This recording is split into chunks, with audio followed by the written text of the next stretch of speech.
Good morning, everybody. I just run into two day hikers.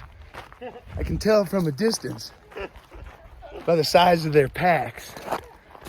Excuse me, sir. Are you day hiking up to Mount? Oh, it's Papa. Oh, hey, man, what are you doing here? Where's your pack? It feels flat and light. Where is your pack, man? What are you doing? I just left it. You're slack packing? Slack packing, falling on logs. I myself have ditched my bear can in my tent. Woo! We're going up Mount Whitney. Woo!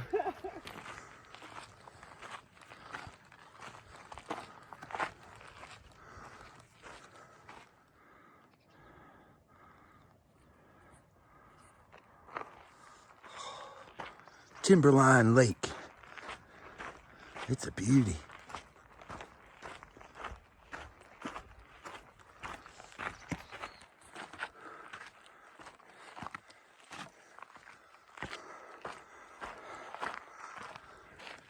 I think that's Guitar Lake. They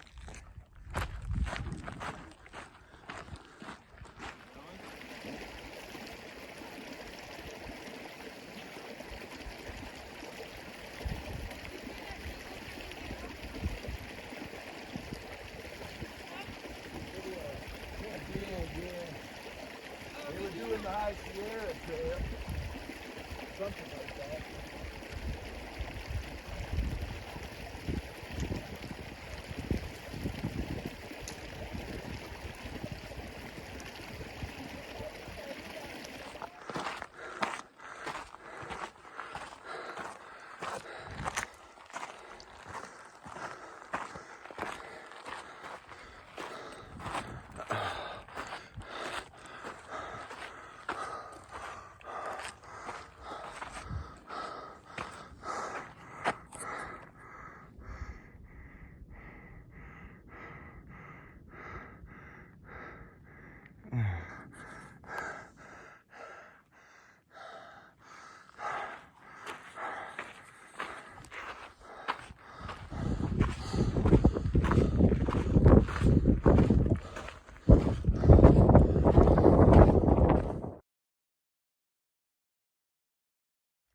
Up there, about 2 miles to the peak. Right here, lunchtime. Woo!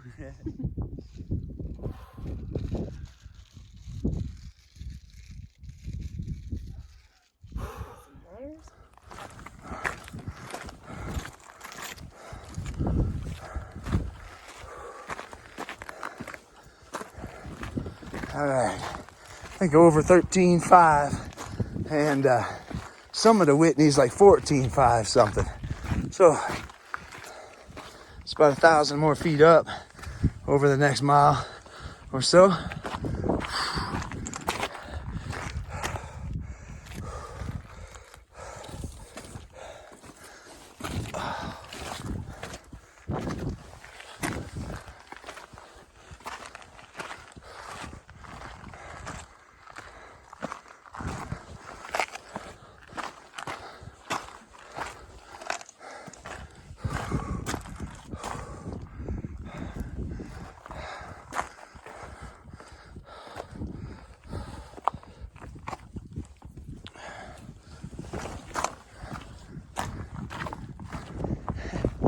There's Guitar Lake down there. It looks more like Guitar Lake. More like a guitar.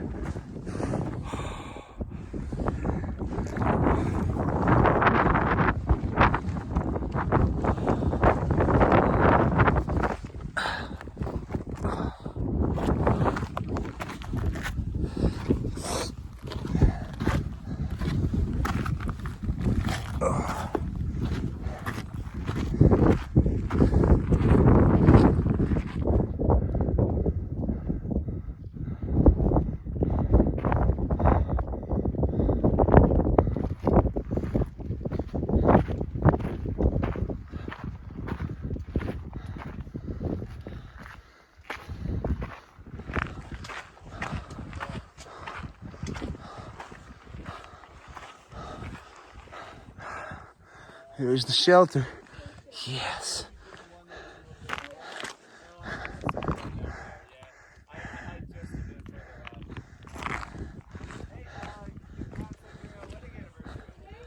nearing the summit.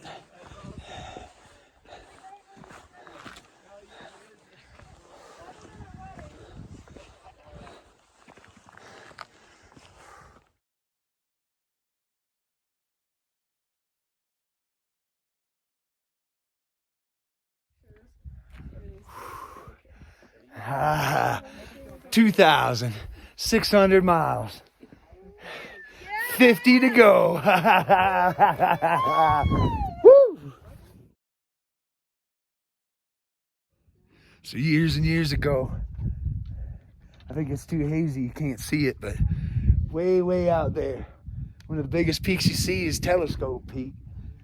And my brother and I were hiking and round up top of there, climbed up to the top of that mountain and looked west, and way off we could see Mount Whitney right here.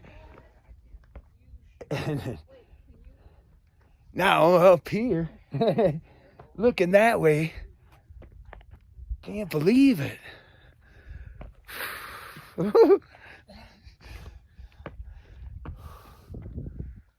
Yes, Whitney, check.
Only one room open in this shelter.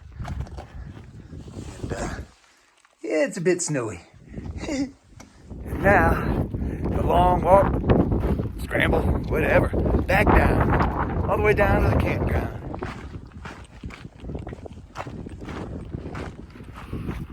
For me, this mountain, it's kind of like the Katahdin on the AT. It's sort of the big challenge, the climb at the very end that marks the completion. I still have to get to Kennedy Meadows, so 50 or 60 miles from here. But for my heart, this is kind of the symbolic end of this trail. I can't believe I'm even here. Half the time I was up there, it was like, but I am. And thanks in a great part to everybody out there that's been watching these videos, and those of you that bought a honey bun. Oh my gosh, I thank you so much, because I would have been out of money by now had it not been for those honey buns. They literally, I'm here now because of it. And thank you all so much. I just don't want to take more than I need in this world, just enough to get here. And looking at the money going down, I was thinking, man, I just don't know if I could make it. And people just would buy a honey bun or two, and I could keep buying food and just keep walking. And man, it made all the difference. So thank you all so much.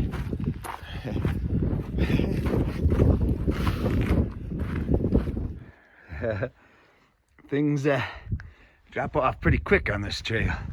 Whew.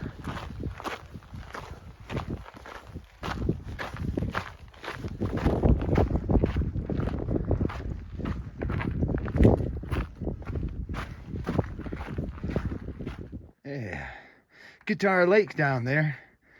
It's kind of where got some water before I came up here. No water up top, but sure looks a lot more like a guitar now. I think this altitude is getting me, because this is like the gnarliest trail and the highest, higher than Forester or Mather or Muir or any of the stuff that we come through heading southbound. So I don't know if it's the hardest one or not, but in my opinion, this is the gnarliest one. I feel kind of woozy, but I'm working my way down, so I got nothing to worry about, just slow and steady. But what a trail, what a peak, what a mountain, the highest one in the whole of the U.S. Lower 48 or something. Just amazing though.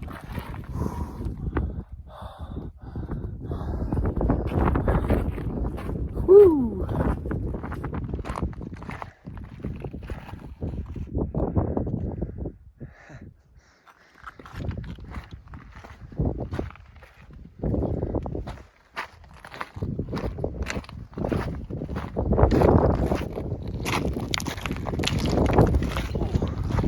Easy now.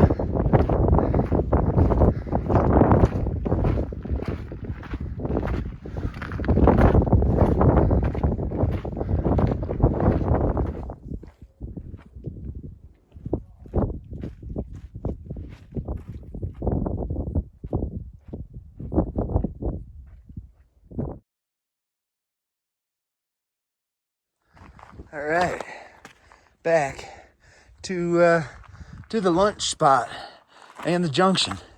If you got the permit to hike the JMT or the High Sierra Trail, you can take this along over the ridge and down that way.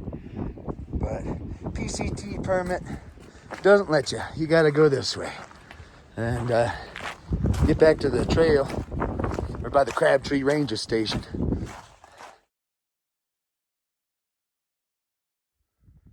Hey there, Marmot.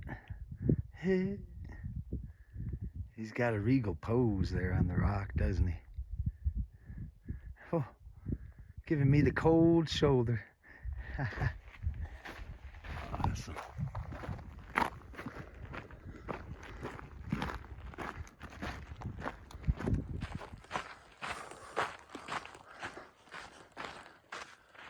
Oh, man.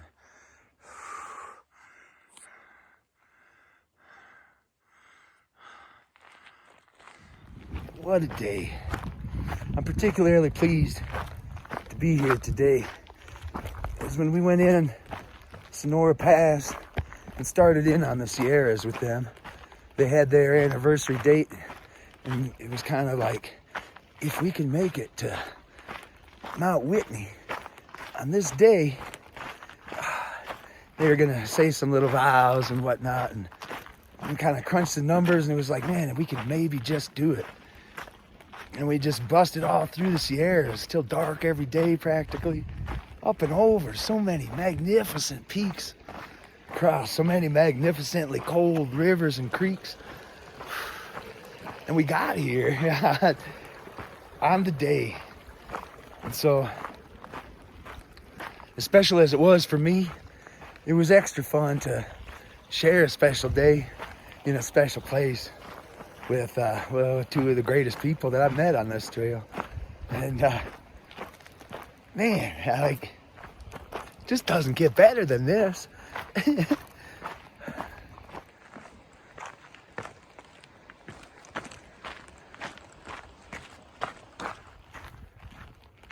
As we were walking along together today, Peach asked me what was my favorite part of the Sierras, and I thought a little bit, and I said a couple of things, like Muir Pass was special because I saw a picture of that little hut up there a long time ago, and kind of always thought of that place, so dreamed of it, and Muir being a hero, and like a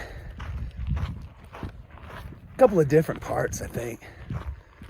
And we walked on, and I'm kind of ahead of them now. They're back there somewhere. I still kind of am going through thinking, and man, I think my answer is just a little bit different.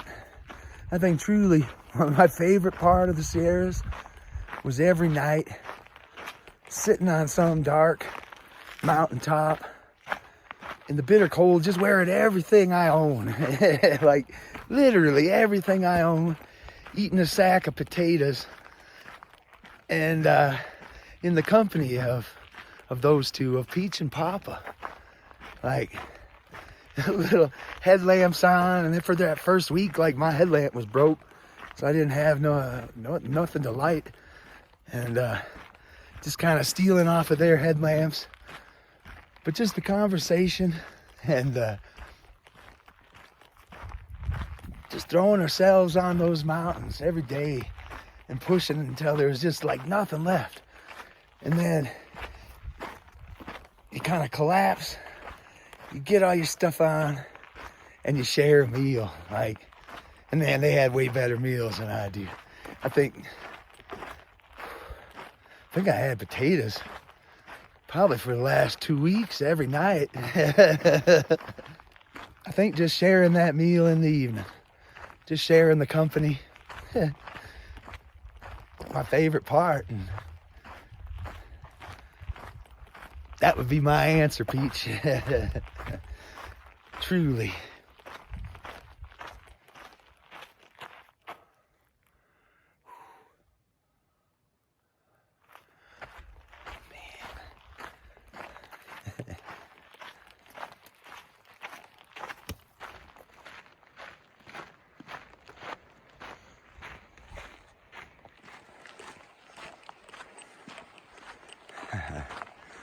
Getting pretty close. Down a little farther, then across the creek down there. Should land me at my home for tonight. Ooh.